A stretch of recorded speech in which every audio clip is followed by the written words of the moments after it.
بسم اللہ الرحمن الرحیم نحمدہ ونصلی ونسلم علی رسولہ الکریم۔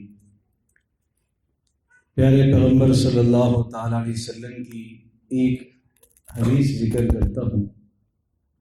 حضرت علی رضی اللہ تعالیٰ عنہ ارشاد فرماتے ہیں کہ ایک مرتبہ نبی پاک صلی اللہ تعالیٰ علیہ وسلم نے فتنوں کا تذکرہ فرمایا اور یہ ارشاد فرمایا کہ عنقریب امت میں بڑے بڑے فتنے پیدا ہوں گے۔ پیارے نبی صلی اللہ تعالیٰ علیہ وسلم کے جان نثاران صحابہ کرام رضی اللہ عنہم اجمعین وہ فوری اس قسم کے جملے کے بعد ان کے کان کھڑے ہو جاتے اور پوچھتے تھے کہ اللہ کے رسول ان فتنوں سے خلاصی کی کیا صورت ہوگی۔ یہ نہیں پوچھا کہ فتنہ کون برپا کرے گا، فتنہ کہاں سے آئے گا اور فتنہ کب آئے گا، بلکہ یہ سوال کیا کہ اللہ کے رسول ان فتنوں سے خلاصی کا راستہ کیا ہوگا۔ سوال کرنے والے حضرت علی رضی اللہ تعالی عنہ ہیں۔ انہوں نے پوچھا اللہ کے رسول آپ جو فتنوں کا تذکرہ فرما رہے ہیں، فتنوں سے خلاصی کی صورت کیا بنے گی؟ پیارے نبی صلی اللہ تعالیٰ علیہ وسلم نے ارشاد فرمایا فتنوں سے خلاصی کی ایک ہی صورت ہے، وہ ہے کتاب اللہ، اللہ کی کتاب۔ پھر پیارے پیغمبر صلی اللہ علیہ وسلم نے اس کتاب اللہ کی شرح کرتے ہوئے، یعنی اللہ کی کتاب فتنوں سے بچانے کا مؤثر ہتھیار اور ذریعہ ہے، اس کی تشریح کرتے ہوئے آپ نے ارشاد فرمایا فیہ خبر ما قد کان قبلکم، اس قرآن مجید میں اللہ تبارک و تعالیٰ نے تم سے پہلے لوگوں کے حالات ذکر فرمائے اور ارشاد فرمایا وَنَبَأُ مَا بَعْدَكُمْ، تم سے آنے والے لوگوں کے حالات بھی اس میں ذکر ہیں۔ وَحَكَمُ فِي مَا بَيْنَكُمْ، تمہارے درمیان کے جو معاملات ہیں وہ سارے کے سارے معاملات کا حل اللہ نے قرآن میں رکھا ہے، یعنی ماضی کے حالات بھی ہیں، استقبال کے حالات بھی ہیں اور حال کے حالات بھی اس میں موجود ہیں۔ ماضی کے حالات کا مطلب کیا ہوا کہ اگر آپ یہ جاننا چاہتے ہو کہ کوئی گزشتہ قوم کامیاب کیسے ہوئی ہے تو اس نے کامیابی کے کون سے راستے اپنائے تو قرآن میں اس کا تذکرہ موجود ہے، اور اگر آپ یہ جاننا چاہتے ہو کہ فلاں قوم ناکام کیسے ہوئی ہے، کس وجہ سے ناکام ہوئی ہے، تو اللہ تبارک و تعالیٰ نے اس کے ناکامی کے اسباب قرآن میں ذکر فرمائے۔ اور اگر آئندہ کے حالات تم جاننا چاہتے ہو کہ آئندہ کس قسم کے اعمال ہوں گے تو ان اعمال کا نتیجہ بد کیا ہوگا، اللہ کی جانب سے کیا سزا مسلط ہوگی، تو اس قرآن مجید میں اس کا تذکرہ بھی ہے۔ اور تم جس حال میں پھنسے ہوئے ہو، جس شدید ترین مشکل میں تم پھنسے ہوئے ہو اور تم معاشی تنگی میں مبتلا ہو، گھریلو خاندانی اختلاف میں مبتلا ہو، کسی بھی قسم کی پریشانی میں مبتلا ہو، اس پریشانی سے خلاصی کر چاہتے ہو تو قرآن مجید میں اس کا تفصیلی احکام موجود ہے۔ پھر رسول اللہ صلی اللہ علیہ وسلم نے مزید ارشاد فرماتے ہوئے ارشاد فرمایا هو الفصل، یہ اللہ کا کلام فیصلہ کن کلام ہے، لیس بالہزل، یہ کوئی مذاق والا کلام نہیں ہے، اس کلام کو کوئی بھی باطل نہیں کر سکتا۔ پھر آپ نے ارشاد فرمایا وَهُوَ الصِّرَاطُ الْمُسْتَقِيمُ، یہ سیدھی راہ ہے، وَهُوَ الْحَبْلُ الْمَتِينُ، یہ اللہ تبارک و تعالیٰ کی رسی ہے۔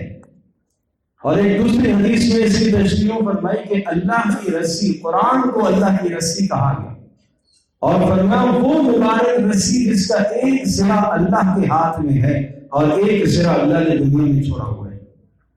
کسی بھی بلندی پر چڑھنے کے لیے آدمی کسی جگہ پر کسی رسی کو باندھتا ہے تو تین باتیں وہاں ہونا ضروری ہے۔ پہلی بات تو یہ ہے کہ رسی جہاں باندھی گئی ہے وہ جگہ مضبوط ہونی چاہیے، وہاں سے کٹنے کا، ٹوٹنے کا، چھوٹنے کا تصور نہ ہو۔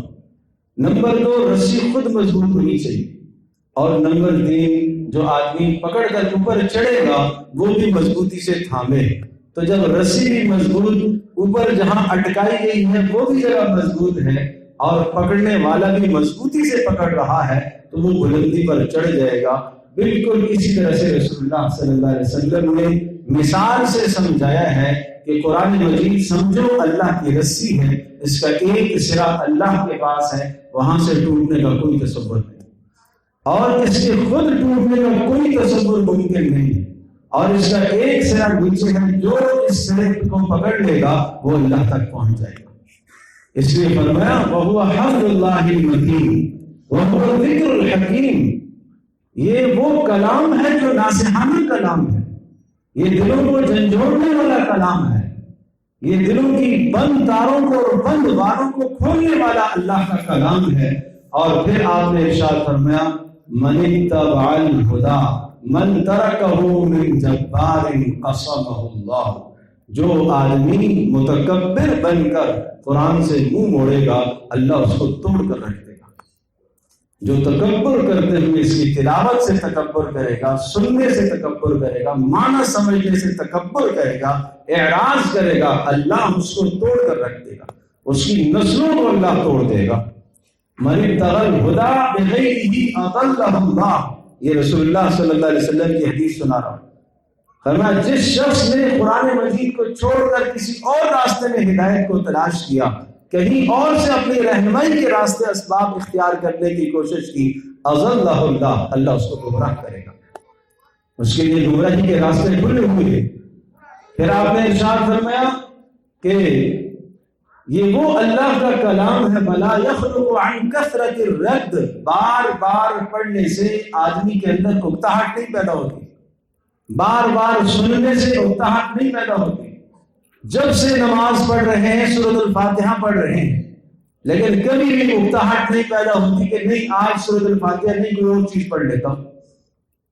روزانہ پڑھنے والے رات کو سونے سے پہلے سورۃ الملک کی تلاوت کرتے ہیں اور کرنی چاہیے، اور سورۃ الواقعہ کی تلاوت کرتے ہیں اور کرنی چاہیے، لیکن کبھی یہ خیال نہیں آتا کہ روزانہ ہی پڑھتا ہوں۔ کون سا دنیا کا ایسا کلام ہے کہ روزانہ اس سے کو پڑھنے کا جی چاہے؟ یہ ایک قرآن مجید واحد وہ کلام ہے کہ جس کو جتنا روزانہ پڑھے گا اتنی رغبت اور بڑھتی جائے گی۔ روزانہ 10 سپارے پڑھنے والے لوگ بھی دنیا میں گزرے ہیں، ایک دن میں مکمل قرآن مجید ختم کرنے والے لوگ بھی دنیا میں گئے۔ حضرت عثمان رضی اللہ تعالیٰ عنہ ایک رکعت میں قرآن مجید کو ختم کرتے تھے، حضرت تمیم داری رضی اللہ تعالیٰ عنہ ایک رکعت میں پڑھنے والے شخص تھے، امام ابو حنیفہ رحمۃ اللہ علیہ ایک رکعت میں قرآن پڑھنے والے شخص تھے۔ کبھی بھی کسی کو بوریت نہیں ہوئی کہ میں روزانہ پڑھتا ہوں، اتنا پڑھتا ہوں آج چھوڑ دوں۔ کیوں؟ پیارے پیغمبر صلی اللہ علیہ وسلم نے ارشاد فرمایا یہ بار بار پڑھنے سے اس میں اکتاہٹ نہیں آتی، جتنی بار پڑھے گا مزہ تو بالا ہوگا۔ فرمایا وَلَا يَشْبَعُ مِنْهُ الْعُلَمَاء، اور علماء اس قرآن مجید سے موتیاں نکالتے رہیں گے، کبھی کوئی عالم یہ دعویٰ نہیں کر سکتا کہ میں قرآن کے علوم کی تہ تک پہنچ گیا ہوں۔ ہر زمانے کے اعتبار سے نئے نئے احکام یہاں سے نکالتے رہیں گے۔ یہ وہ بحر ذخار ہے، یہ وہ خزانہ ہے کہ قیامت تک نہ ختم ہونے والا خزانہ ہے۔ وَلَا تَنْقَضِي عَجَائِبُهُ، اس کے عجائب ختم نہیں ہوں گے۔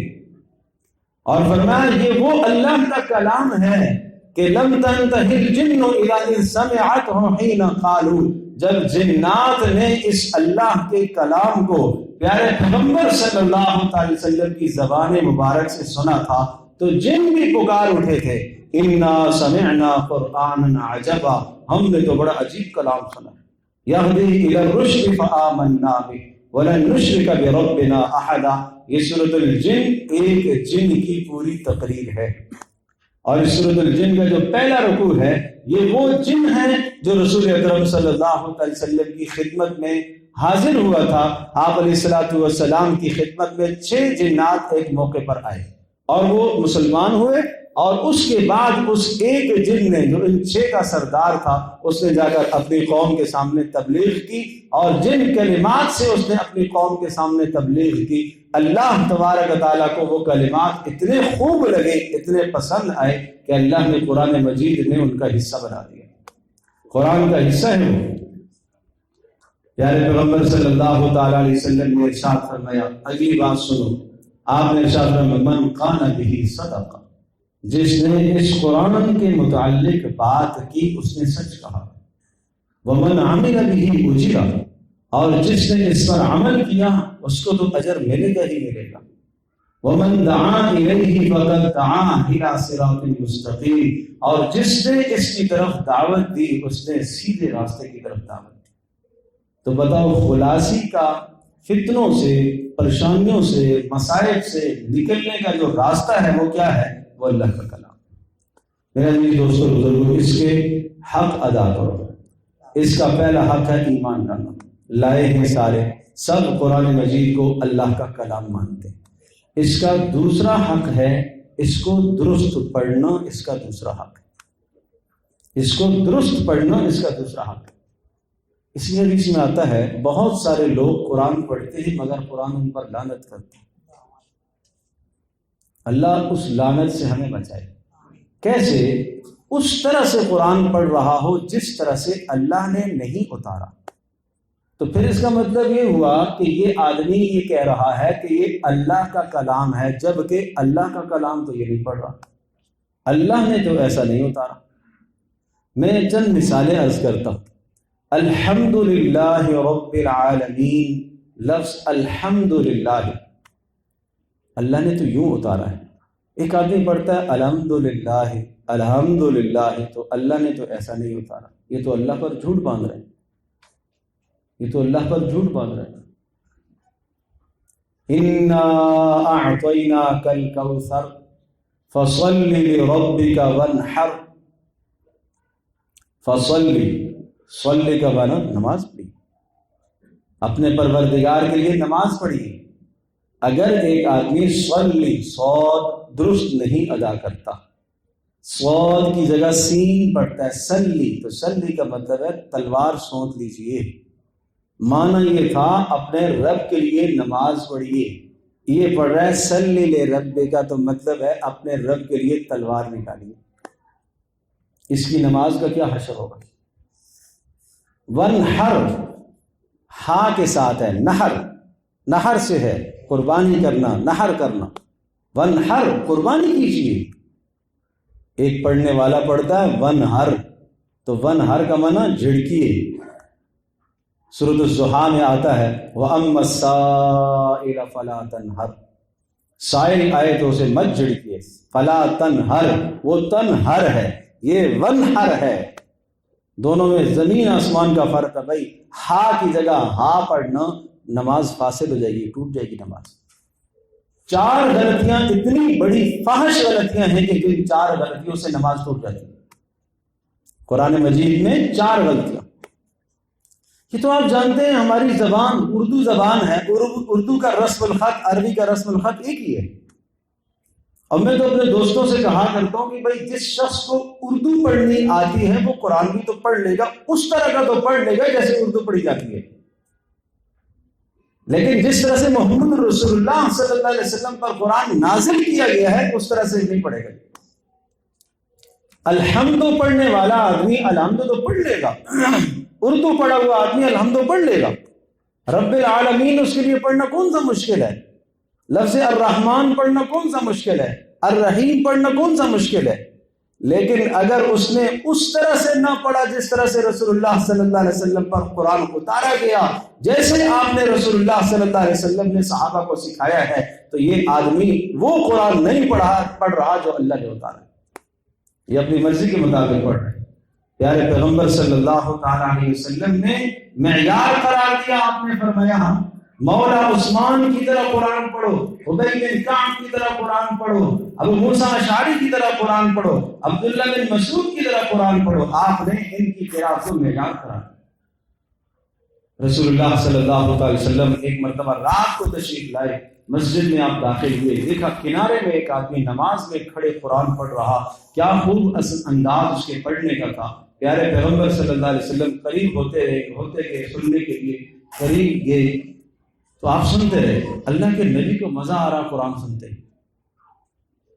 تو پھر آپ علیہ الصلوۃ والسلام نے ارشاد فرمایا جس نے اس طرح سے قرآن پڑھنے کی کوشش کی، جو یہ چاہتا ہے کہ اس طرح سے قرآن پڑھے جس طرح سے میرے اوپر نازل ہوا ہے، تو وہ اس شخص کی طرح قرآن پڑھے، اور وہ شخص تھے عبداللہ بن مسعود رضی اللہ عنہ۔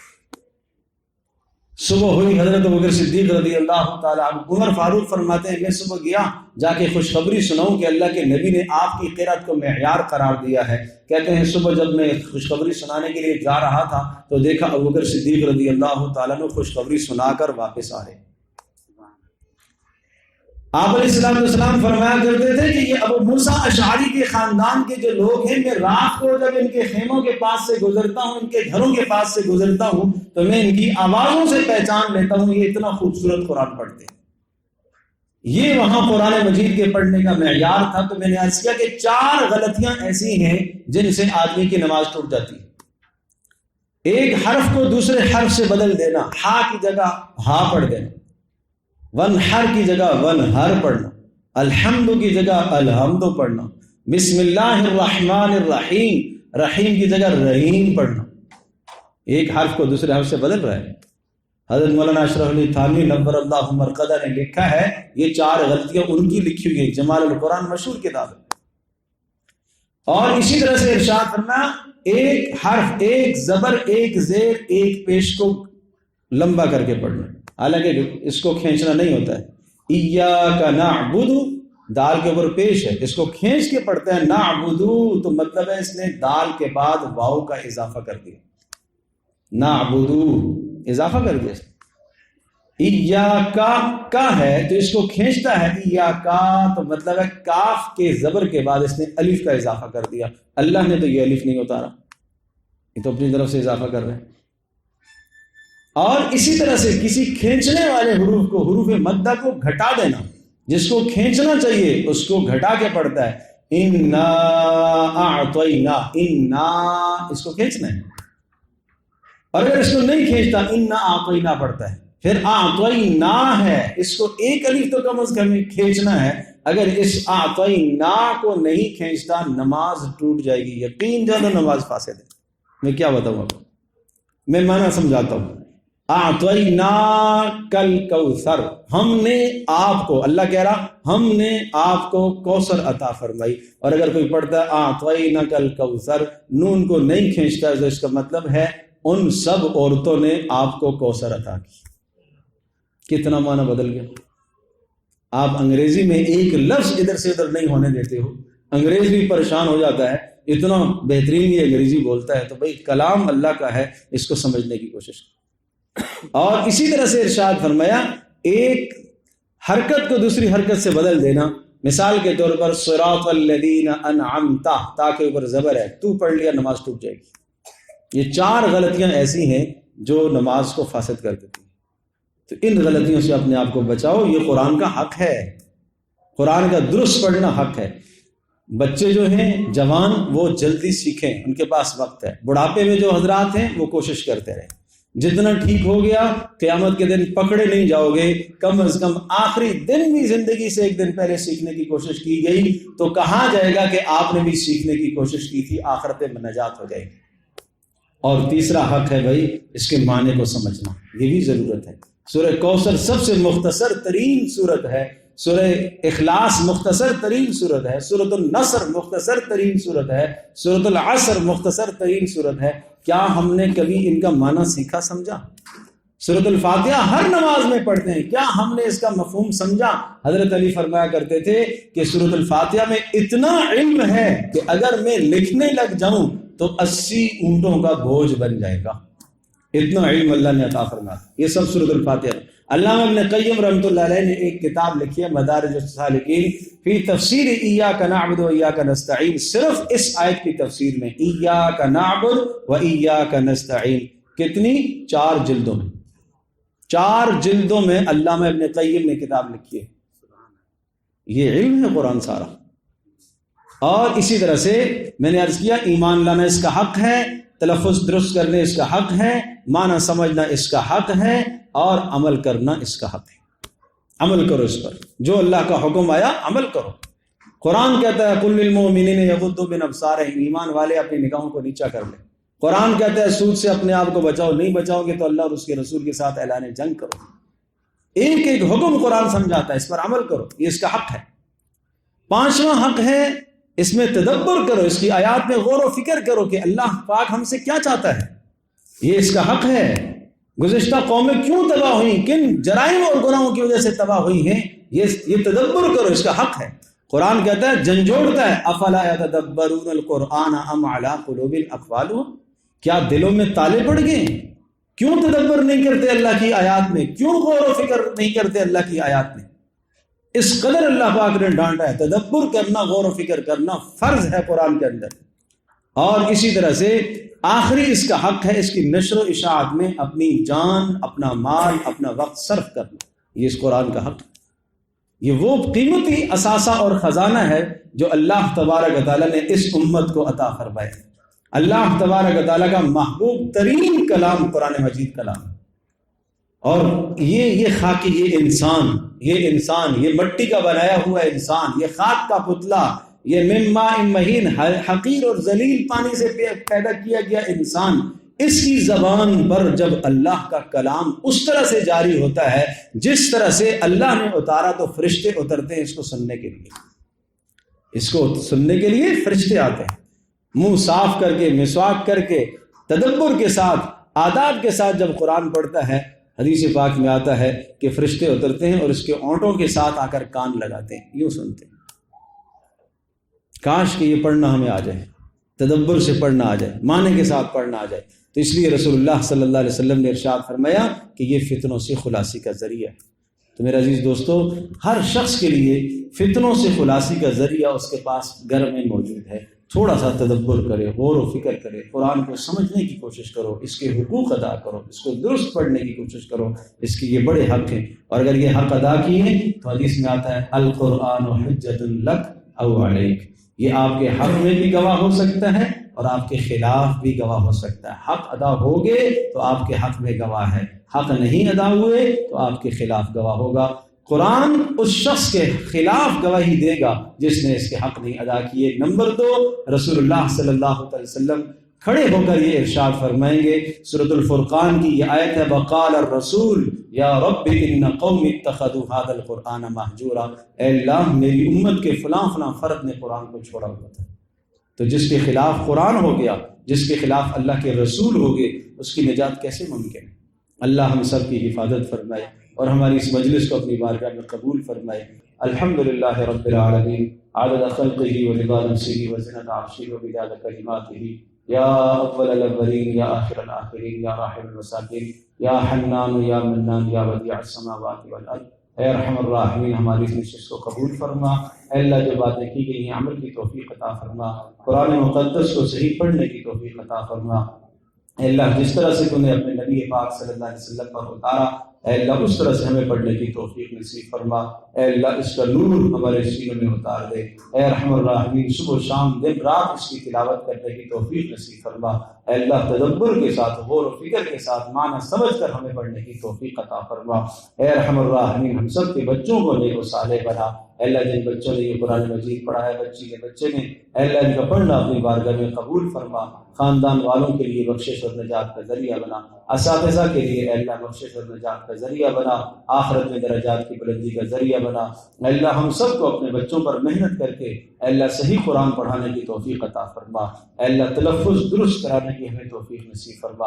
اے ارحم الراحمین جو بیمار ہیں انہیں شفا عطا فرما، حاجت مندوں کی حاجات کو پورا فرما، مقروضوں کے قرضوں کو ادا فرما۔ اے اللہ بے اولادوں کو نیک صالح اولادیں نصیب فرما، جن کے ہاں اولادیں ہیں اے اللہ اولادوں کو فرما بردار بنا، اے اللہ اپنا مطیع بنا۔ اے اللہ ماں باپ کی نافرمانی سے اولادوں کی تو حفاظت فرما۔ اے اللہ ہمارے اس ملک کے حال پر رحم فرما۔ اے اللہ ہر قسم کی برائی سے اس ملک کی تو حفاظت فرما، رہنے والوں کی تو حفاظت فرما، امن و امان کو قائم فرما۔ اے ارحم الراحمین نیک صالح دیندار حکمران نصیب فرما۔ اے اللہ ارباب اقتدار کو بہتر سے بہتر فیصلے کرنے کی توفیق عطا فرما۔ اے اللہ رسول اللہ صلی اللہ علیہ وسلم نے جو آپ سے خیریں مانگی ہیں وہ ساری خیریں ہمیں عطا فرما۔